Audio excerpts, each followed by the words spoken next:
முதலமைச்சரின் காலை உணவு திட்டத்தில் விழுப்புரம் மாவட்டத்தில் 63,168 மாணவர்களுக்கும், விக்கிரவாண்டியில் 10,651 மாணவர்களுக்கும் சிற்றுண்டி வழங்கப்படுவதாக தமிழ்நாடு அரசு தெரிவித்துள்ளது.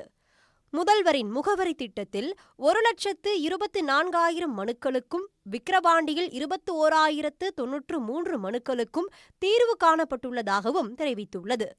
இல்லம் தேடி கல்வி திட்டத்தில் 1,29,029 மாணவ மாணவியர்கள் சேர்க்கப்பட்டு 7,750 தன்னார்வலர்கள் மூலம் பயன்பெறுவதாகவும், விக்கிரவாண்டியில் 328 மாணவர்கள் 83 தன்னார்வலர்கள் மூலம் பயன்பெறுவதாகவும் தமிழ்நாடு அரசு கூறியிருக்கிறது.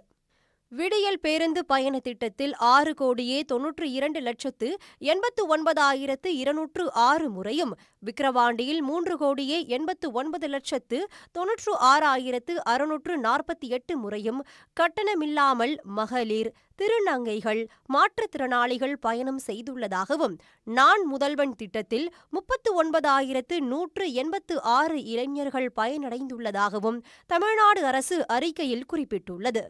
கலைஞர் மகளிர் உரிமை திட்டத்தில் 3,49,257 குடும்ப தலைவிகளும், விக்கிரவாண்டியில் 53,375 குடும்ப தலைவிகளும் மாதம் 1,000 ரூபாய் பெறுவதாகவும் அந்த அறிக்கையில் தமிழ்நாடு அரசு அறிவித்துள்ளது.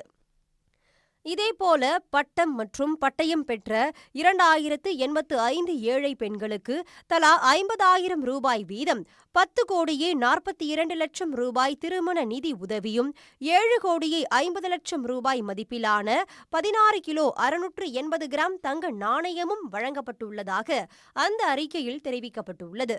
புதுமை பெண் திட்டத்தின் கீழ் 6 முதல் 12ஆம் வகுப்பு வரை அரசு பள்ளிகளில் படித்து கல்லூரிகளில் சேர்ந்த 9,488 மாணவிகளும், விக்கிரவாண்டியில் 738 மாணவிகளும் திராவிட மாடல் அரசு மூலம் மாதந்தோறும் 1,000 ரூபாய் பெறுவதாகவும் குறிப்பிட்டுள்ளது.